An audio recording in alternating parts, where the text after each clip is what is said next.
Assalamualaikum warahmatullahi wabarakatuh. Perkenalkan, nama saya Radol King dengan NIM A1J122056 dari kelas B.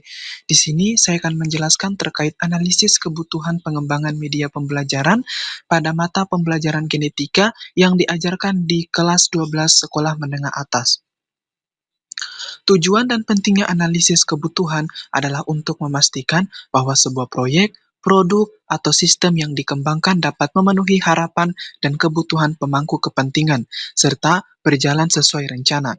Tujuan analisis kebutuhan adalah: 1. Memahami kebutuhan pengguna. 2. Mengidentifikasi masalah dan solusi.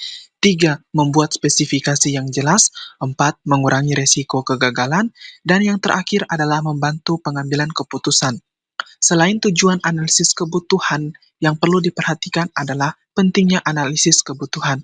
Pentingnya analisis kebutuhan yaitu untuk meningkatkan efisiensi dan efektivitas, menghindari biaya tambahan, memastikan kepuasan pengguna, memfasilitasi komunikasi yang baik, dan mengurangi ketidakpastian. Singkatnya, bahwasanya analisis kebutuhan adalah langkah krusial dalam memastikan bahwa proyek atau produk dikembangkan secara efektif, sesuai dengan kebutuhan, dan memiliki kemungkinan sukses yang lebih tinggi. Berdasarkan hasil penelitian yang ditulis oleh Jannah 2023 dengan judul Literatur Review Telaah Pembelajaran Biologi Materi Genetika di Sekolah Menengah Atas dalam jurnal Normalita volume 11 nomor 3 bahwa genetika merupakan salah satu materi esensial pada mata pelajaran biologi di kelas 12 sekolah menengah atas dan seringkali sulit dipahami oleh siswa. Kajian ini bertujuan untuk mengetahui kesulitan dalam mempelajari materi genetika serta metode dan media pembelajaran yang digunakan di kelas. Penelitian ini menggunakan metode studi literatur yang diperoleh melalui Google Scholar. Hasil penelitian menunjukkan tidak tersedianya media pembelajaran efektif menjadi faktor utama penyebab kesulitan siswa mempelajari materi genetika. Selain itu, faktor penyebab lainnya adalah sumber belajar yang tidak bervariasi, metode pembelajaran yang kurang menyenangkan, materi yang kompleks, dan banyak istilah asing. Banyak guru masih menerapkan metode pembelajaran yang kurang efektif dan berpusat pada guru juga tidak menggunakan media pembelajaran yang efektif. Genetika adalah cabang biologi yang mempelajari pewarisan sifat pada makhluk hidup, termasuk mekanisme dan materi genetik yang terlibat. Kajian genetika meliputi 3 tingkat molekuler hingga populasi. Secara spesifik, genetika berfokus pada material yang membawa informasi genetik, cara informasi tersebut diekspresikan, bagaimana diwariskan dari satu individu ke individu lain, serta mekanisme pewarisannya seperti meiosis, gametogenesis, dan hukum Mendel. Perkembangan genetika hingga saat ini sangat pesat, dimulai dari era Mendel, Watson-Crick, genetika molekuler, hingga rekayasa genetika. Kemajuan pesat dalam bidang genetika telah menghasilkan beragam materi dan informasi yang sangat luas dan mendalam. Untuk memudahkan pemahaman, beberapa ahli mengelompokkan berbagai genetika, sehingga dikenal beberapa cabang genetika berdasarkan sudut pandang tertentu. Pengelompokan ini meliputi genetika Mendel, genetika modern, genetika tumbuhan, genetika molekuler, genetika hewan, genetika mikroba, dan genetika manusia. Menurut Jannah 2023 bahwa materi genetika diajarkan di tingkat sekolah menengah atas pada kelas 12. Materi genetika seperti gen, DNA, dan kromosom yang bersifat abstrak karena tidak dapat dilihat langsung, seringkali membuat siswa mengalami kesulitan untuk membayangkannya. Selain itu, kompleksitas materi yang cukup tinggi sering menyebabkan miskonsepsi yang semakin menyulitkan siswa dalam memahami dan menghubungkan konsep-konsep genetika dengan kehidupan sehari-hari.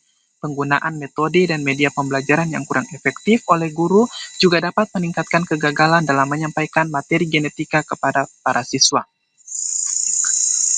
Pentingnya genetika dalam pembelajaran membuat banyak penelitian yang mengungkapkan bahwa materi pembelajaran genetika menjadi salah satu pelajaran yang sangat rentan terhadap miskonsepsi berkaitan dengan pemahaman siswa, baik karena kurangnya minat, sarana dan prasarana. Pembelajaran meliputi analisis kebutuhan siswa, media pembelajaran yang digunakan, maupun sumber belajar yang tidak mendukung.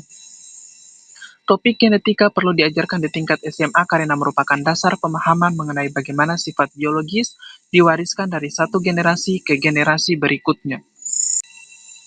Pengetahuan ini sangat penting untuk membantu siswa memahami konsep-konsep mendasar seperti evolusi, kesehatan, penyakit genetik, dan bioteknologi yang semakin relevan dalam kehidupan sehari-hari.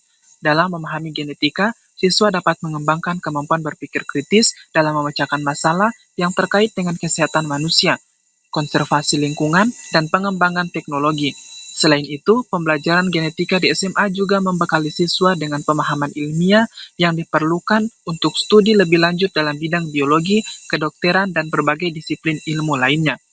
Menurut Hidayat dan Kamarudin 2020, bahwa genetika adalah cabang biologi yang mempelajari gen serta pewarisan sifat dan ekspresi sifat-sifat yang dikendalikan oleh gen.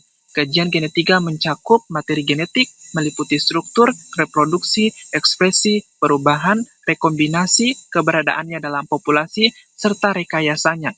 Ilmu ini berkaitan erat dengan DNA dan memiliki peran penting dalam kehidupan manusia, termasuk di bidang pertanian, kesehatan, dan obat-obatan.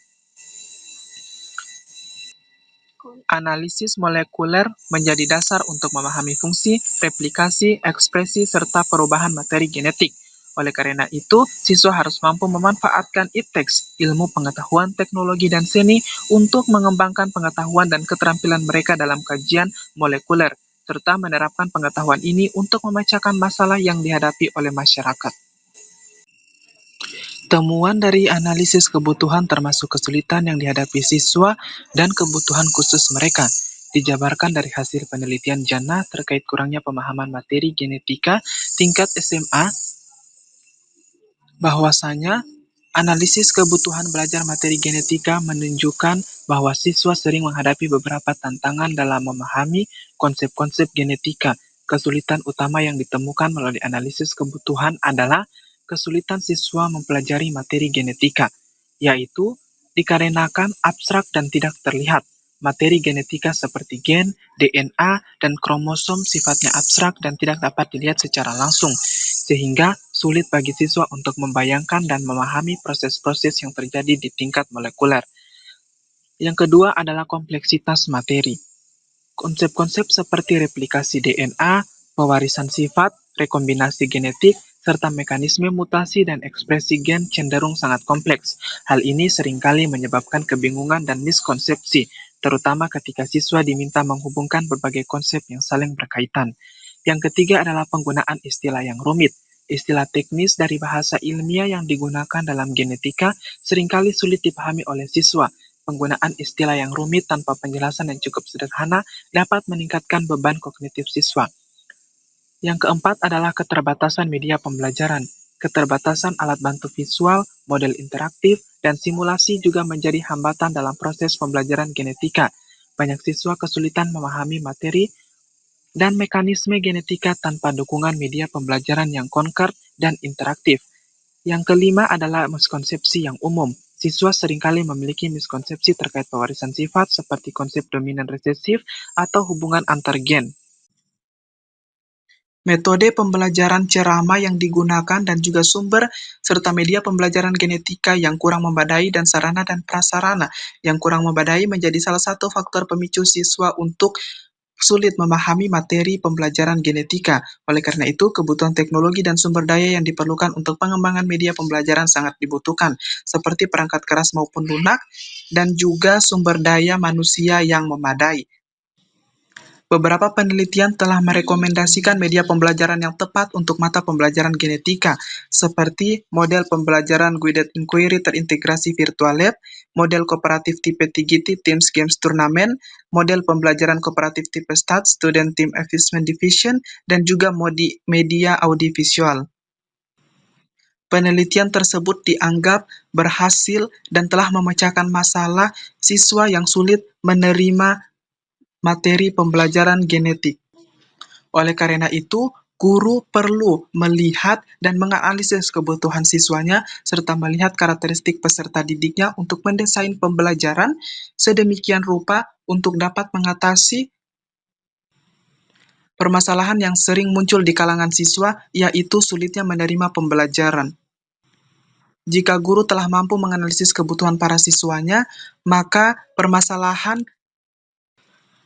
siswa terkait sulitnya menangkap materi dapat mudah teratasi. Sekian dan terima kasih. Wabillahi taufiq wal hidayah. Assalamualaikum warahmatullahi wabarakatuh.